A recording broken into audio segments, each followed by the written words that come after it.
Hi,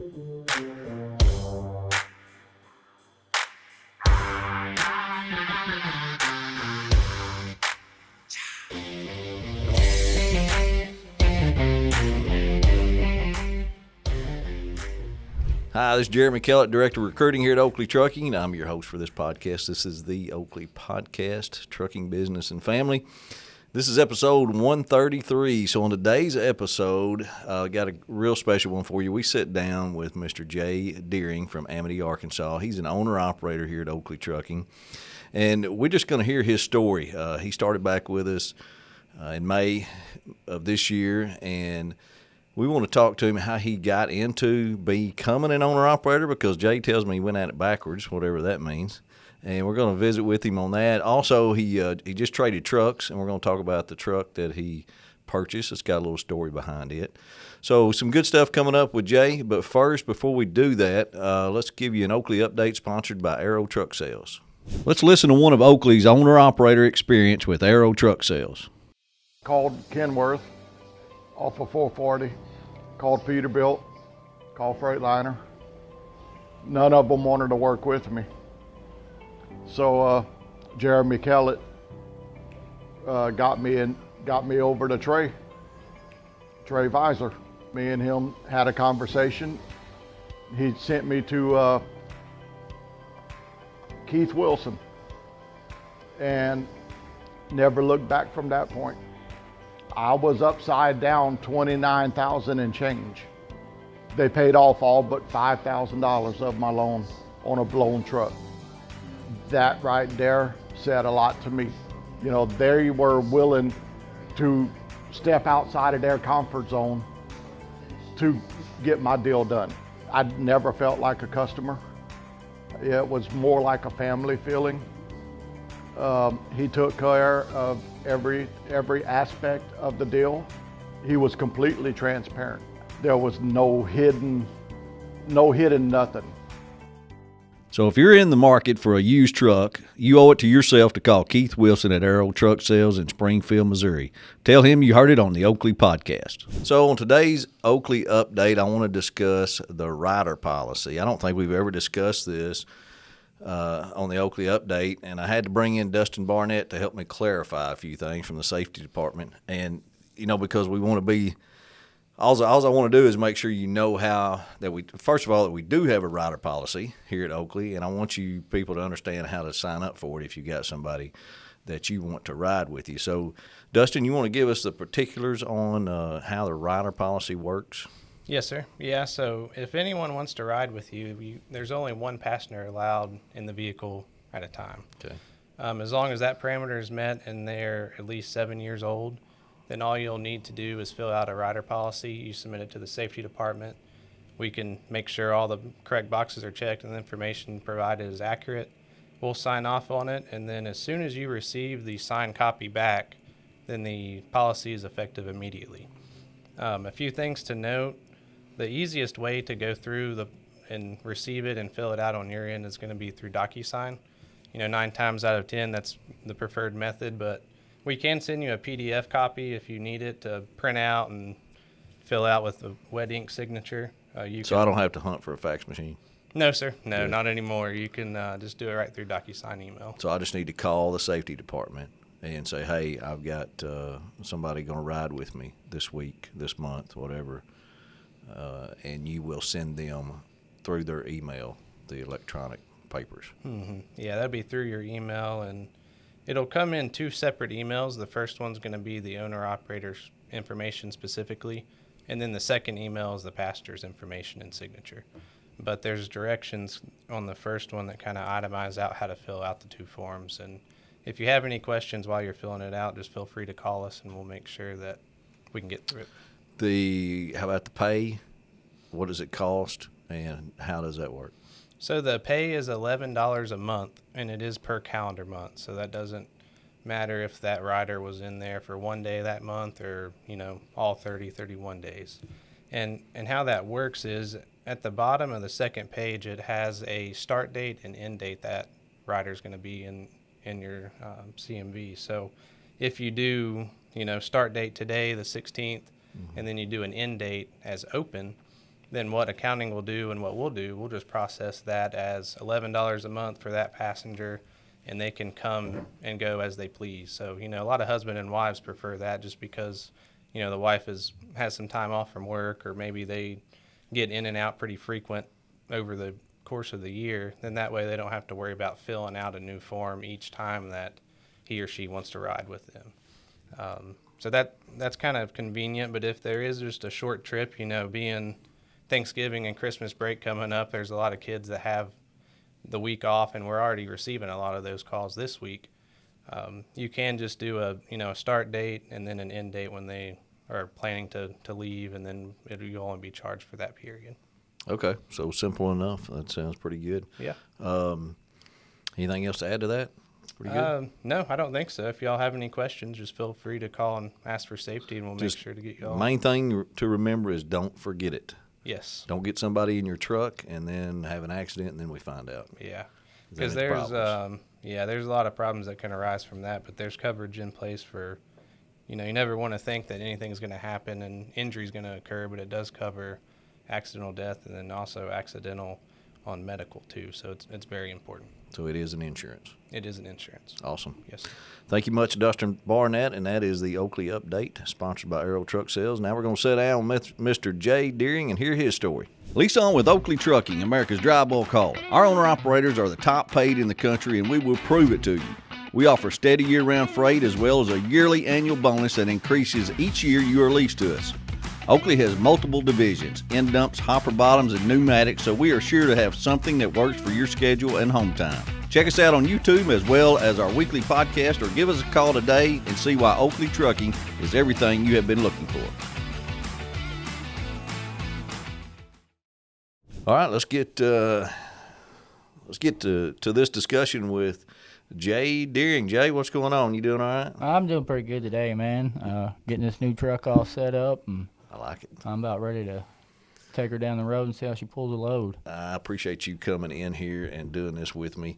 Kind of spur of the moment here and trading trucks, and trapped you up in here so we could talk a little bit about it. First, let the listeners know where are you from and your family and hobbies. I live in Amity, Arkansas, which is right down by Glenwood, Hot Springs area. I got a wife and 2 daughters that just think that their daddy's a hero because I'm a truck driver, so That's I'm awesome. I'm all right with that. And we're big campers. We got a new camper a couple years ago, and so when it comes time to go camping, the wife's on the phone with me like, you better be home this weekend, or Yeah. Where y'all like to go camping at? well, my wife wants to, she wants to go everywhere, but around here, probably Lake Greason over in Kirby, Arkansas is our favorite place. We live right next to Lake DeGray, so sometimes we'll hit the sites around there, but Greason's probably our favorite spot. Camping's fun stuff, man. Fun time. Man, it's quality time, and when you're a truck driver and you're gone all week, you want that quality time when every chance you get. So I'm curious about how you became an owner-operator. We talked just briefly about that earlier, and I was kind of stopping you because I want to hear this for the first time.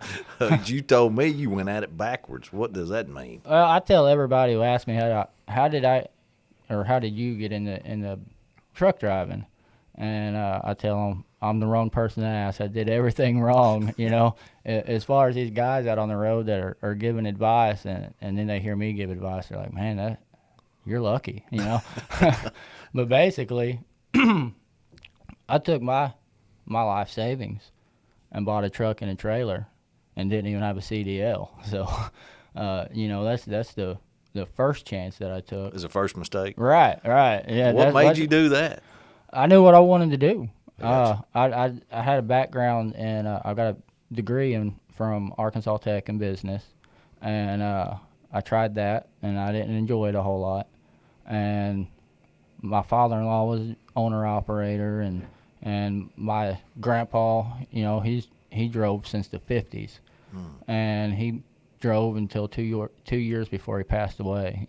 I've been around trucking, and I knew I was interested in it, so I just went for it. Basically took that truck and trailer and with what little bit of money I had left, went and bought the stuff I needed to buy to, get my CDL and take that skills test. And when I got that CDL handed to me across the counter, I was like, all right, it's time to go to work. I was an independent. I knew I didn't want to work for a company. Right. As a company driver, which is why I bought my own equipment. So you didn't go to CDL school or anything? No. You just went and took the test, and Right. and they gave it to you, got a CDL that way, and then you just went out, already had a truck and trailer, and now you got to figure out how to make money with it. Right. And I had 3 weeks waiting period for my authority to go through. You get your DOT number and all that stuff within, half an hour after applying for it, but you have a waiting period for it to go through. So for 3 weeks, I was out working, trying to find work, something to make money, because I just spent everything. And all these guys out on the road that you talk to, or on social media or something, they're telling you, save your money, don't do anything until you have at least $20,000 after you purchase everything, and this, that, and another. And I'm like, well, I hope this truck runs good, because I ain't got nothing to fix it. So that's why I tell everybody I did everything the wrong way. But you survived it, it sounds like. I did.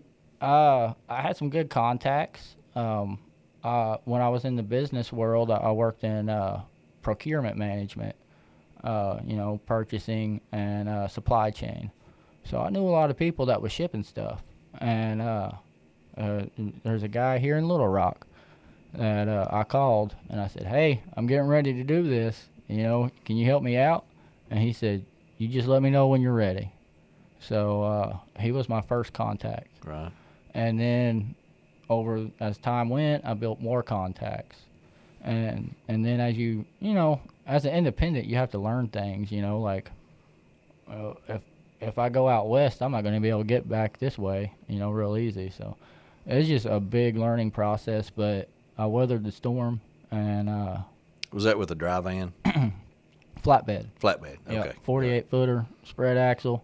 And that was another thing, I didn't know anything about pulling that spread axle. You got a 10-foot spread axle. You better know how to get that thing back, or you're going to tear it up and cost yourself some money. Yeah.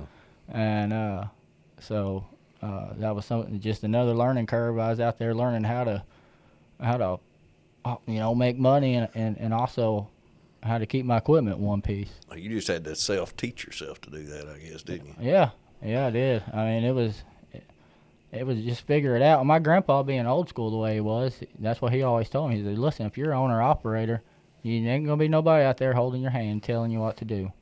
He said, you just going to have to figure it out sometimes. And that was kind of my motto for that first 12 months, 24 months, So you did that for 2 years? From 2018 until this year, till I come to Oakley. So this is my first lease, and I talked to a lot of different companies. I was talking to Oakley, but I was also talking to a handful of other people. Right. And my educated guess, or my educated assumption, it said Oakley's the best place to go. And why is that? Well, as an owner-operator, first thing you want to know about is money. Yeah. When I'm talking to guys out on the road, that's, they don't say, hey, how is it working with those guys at Oakley? No, they don't, that's not the first thing on their mind. The first thing they want to know is, how much money are you making at Oakley? Yeah. So that's what I wanted to know. And hands down, as I'm discussing this with my wife, I said, there's nobody out there that I can make the same amount of money as I could with Oakley. They've got the most promise. Right. And Corey was my recruiter, and such a nice guy and a straight shooter. I can honestly say, through the recruiting process, once I got here, everything he told me was true. I wasn't surprised or taken aback by anything, which was a relief to me, because I'm a first-time lease operator. And that matched up with what the drivers were telling you too, I guess. Yeah. I was flatbedding. So, Oakley does a lot of roofing granules, and I was hauling a lot of shingles. And, my dispatcher, after being here for a couple of weeks, really kind of expressed how happy he was that, man, you've been in every shingle plant in the country. You always know where you're going. And I'm like, yeah, I flatbedded, So I'd be at these, whether it, is whoever, whatever plant and wherever I'm at, there'd be an Oakley truck there. And I'd get parked over there in the staging area, and I'd just back in right next to an Oakley guy. And I'd hop out of my truck, and we'd sit there and talk, until it was one of our turns to go. Yeah. And asked a lot of questions, and man, these drivers were honest too, and even the negatives, I don't care where you work, who you work for, nobody's perfect, no company is perfect, and they share that, you might, well, this is,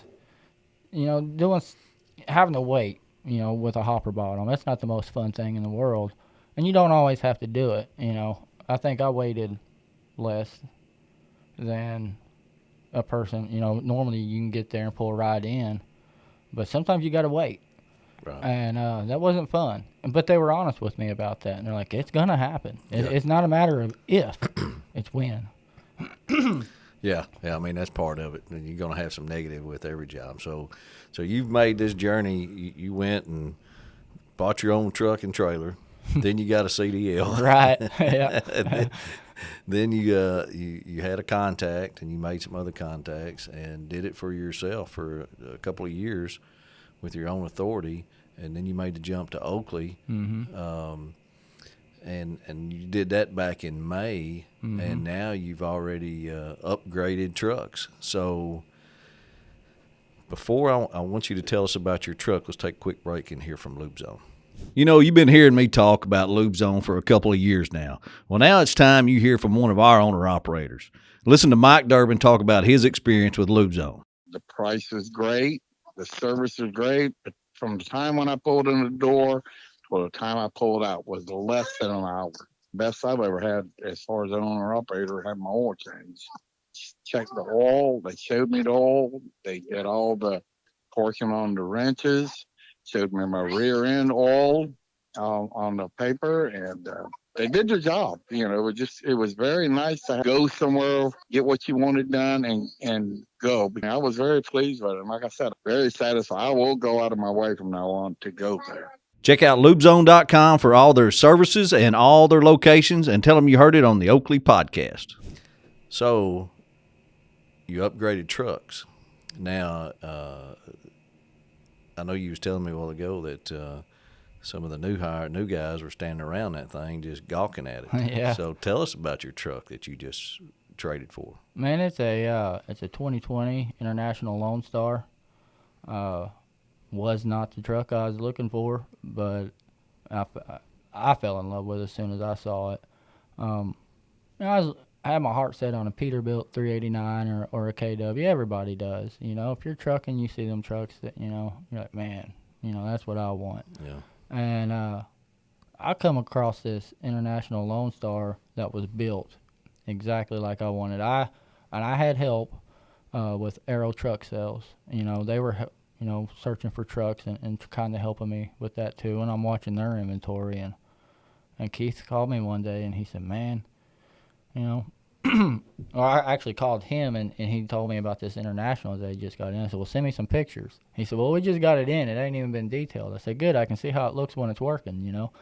And he sent me some pictures. I don't like a white truck, and this one's white and maroon. It's got a maroon inlay on it. And he said, well, it's got maroon on it. And I said, well, just let me see some pictures. And when he sent it to me, I was like, that's a truck. And his thing was, it's got everything you asked for. It's got Which is? I wanted, the build of the truck to me is the reliability of the truck. So, I wanted the 14,000 pound front axle. The most important thing was the engine. Wanted that big Cummins performance engine. Wanted an 18-speed transmission. And I wanted a good set of gears in the back, 355s or as close as I could to it. I'd rather drive a truck built to haul a load than buy a truck that's for fuel efficient. And every truck driver is different. Some of the guys, it's all about saving every penny on fuel. To me, when I come to a hill, I want to be able to pull that hill. So, that's kind of, I guess, old-fashioned. Everybody's different. Yeah. That's all right. Yeah, and so Keith told me, he said, man, it's got everything you wanted, everything you asked for. So I said, well, let's get the paperwork started on it, And but I want to see it cleaned up and make sure it's nice before I got it. And seeing the pictures and then seeing it in person gave it no justice. When I got up there to Arrow to pick it up, man, I was just, wow. Really? Yeah. And even the guys in the shop up there, they're like, are you the one who bought that Lone Star? And I said, yeah. And they're like, man, that's a nice truck. And I said, really? And they're like, I said, I'm glad you've seen it because I haven't. I've just seen pictures. Oh. So it was good hearing that before I saw it. But when they had a few recalls, had a couple campaigns on it, so they sent it out and got that taken care of. So when I got there, they was on the way with the truck back from International, and they rolled through real slow with it right past me, and I was like, all right, let's get out of this thing. The first time when you told me that it was a 20 Lone Star, red flags went off in my mind. Mm-hmm. I'm sure you know why. Right. The weight. So there's no telling how many people we've rejected because of Lone Stars being heavy. And you told me that your truck weighed what? 19.8, to be exact, 19,880 with half tanks, and that's about 100 gallons. And that's surprising, being a Lone Star, International Lone Star, because most of them we see are heavy. I was just talking to a guy the other day on the phone about his. He was wanting to buy a brand new one, but the dry weight was 19. And I'm like, how did you find what's light about it? Do you know? Well, it don't have a whole lot of extra stuff on it. It's got one step on the side. It don't have 150-gallon tanks. It's got 100-gallon tanks. Okay. There's no headache rack on it. It's got that big bull rack on the front of it, which scared me. But I said, I can't do anything until you get me a weight on this thing, I got to make sure I can use this truck at Oakley. That's the first thing you thought, too, when you saw it, wasn't it? Because I know that Lone Stars are notorious for being heavy. Yeah. So, and he already had it. He said, man, I got it right in front of me. It's 19.6. And I was like, okay, well, when I got here, maybe it was my weight, in the truck that made it 19,880. But I don't weigh 280 pounds. But there was a difference there. But I was still under 20, which made me happy. So very, very unexpected when it comes to those Lone Stars. Right. So you're swapping from hopper to an end dump now? You getting a wet kit put on today? Yeah, they're getting the wet kit put on and getting all the. What made you want to do that? Well, I'm going from a modest payment to a pretty large payment now. Not a lower payment than I was planning on still, but Make a little more money. I needed to make the extra money to justify making a bigger payment. Gotcha. So, my wife is one of the big things about coming to Oakley was, for my wife was, you can be home more, running your own authority, you got to get out there and work hard to cover all that overhead. Yeah. So, and, that was taking time away from the family. It was something that we wasn't real used to at first because, I was in the business world. So, I said, I'm going to go to Oakley. They say that they can get me home on the weekends. and Oakley's always got me home when I asked to.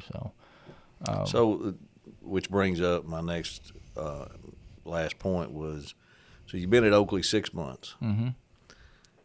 Give our listeners a description of that 6 months. Maybe the first month compared to the last month and the difference. Man, learning curve. Honestly, I'd say my first month here, I tell everybody as an independent, it's just you and your truck. There's nobody out there to blame. There's nobody out there helping you out, and I had to learn a system. I know when I met my dispatch during orientation, my dispatcher, I told him, I said, man, you're going to have to be patient with me because I've never had a system to learn. I don't know anything about making check calls. I don't know anything. What if my truck breaks? I don't know what to do. And that happened, not long. I was like 3 weeks, I threw a fan belt and I've got a load on. What do I do, Yeah. And my dispatcher worked me through it and I learned it through him. So, that first month I'd say, it was getting used to the system that's in place, never having to do that before. And my, currently, I know when I hit the road that when I drop that load, I'm confident in my driving. I'm confident with where I'm going. I know that when I dump that trailer, I've already got another load waiting on me. I just feel good all the way around. And in that first month, there was so much unknown. So I would say, just that nice big warm security blanket of knowing that Oakley's got more work than they've got drivers, and I'm out here, running these loads. I don't have to worry.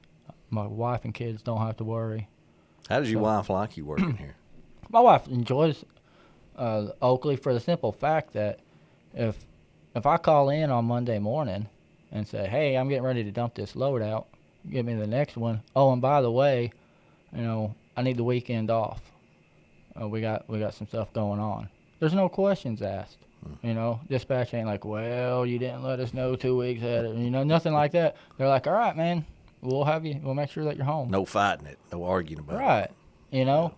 So that's what she likes about it. Which, she doesn't have experience with other companies, but her dad, being an owner-operator, sometimes he was out, when he didn't want to be. So she's been in it long. She's been associated with it a long time. I married a truck driver's daughter. She's very understanding. We've been married over 13 years now, and people are like, how do you make it last as a truck driver? How's it not affected your marriage? I said, well, I married a truck driver's daughter. Yeah. You ought to go do the same thing. See if you can find one. That'd That's be right. the hard part, Jay. You couldn't find one. Yeah, but That's good. yeah, we've had a great run. I'm very happily married, and I don't make any decisions without her, and always get her opinion. Sure. So she was part of this decision process of coming to Oakley as well. Yeah, right. That and the truck, and well, you got a good partnership there. I mean, a good marriage that y'all make good decisions together. That's what you're supposed to do. I agree, 100%. Yeah, that's the way it's supposed to be. Man, I appreciate all that info. Anything else you'd like to add? I just, if we got time, just a funny story about, this truck that I just got. Oh, yeah, I was going to ask you about that and your TikTok. Yeah. So I'm on TikTok. I got, I don't know, 40,000 followers or so on there. And, Well, tell them what it is. well, it's basically, I try to. How they find it. It's a toy_trucker.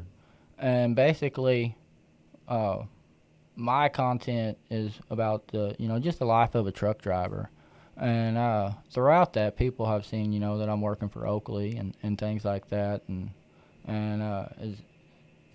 it's been a great process for me because a lot of people are asking me, how's things going here? What are you doing now? Where are you at? Blah blah blah. So through my TikTok, I've made friends with this guy. We've been friends about 3 years, and he don't own the company, but he's part of a company out in Amarillo, Texas, that they're running reefers and hauling some cattle, but they collect trucks, big semi trucks. And I think they got like a 50 model Peterbilt, and then there's like a 60s in there and a 70s, and of course they keep them all in a shop. They're not out running loads, but really nice, gorgeous trucks. So when I picked up this International, I jump on my TikTok, and I make a TikTok, hey, look what I'm bringing home, this, that, and another. And then I drive home. I get home, and I have a message from this guy, and he's like, hey, you need to call me. You just bought my old truck. And I was like, man, no way. Are you serious? And he's like, that's my old truck. He said, you call me, I'll get you all the maintenance records on it, tell you anything you want to know about it. Isn't that something? Yeah. So that was pretty neat. It's a big world, but it's a small world. Yeah. So. Well, that was nice that he reached out to you. Yeah. And I mean, just for you having TikTok, you find out where that truck came from and get all the scoop on it, didn't you? All the history on it. Right. Yeah. And anytime you buy a truck, you want to know everything about it. Right. And Arrow gave me the best information that they could. They let me know it was an individual's truck and things like that. So that was, that's good stuff. When you're buying a truck, when you can get good information like that, it makes a big difference. Yeah, it does. Okay, Miles got a question. Hey guys, this is Miles. I'm sitting at the end of the table while we're recording. No video for Miles yet. How long have you been on TikTok, and how did you get started wanting to do something like that? Man, it was in the middle of COVID season.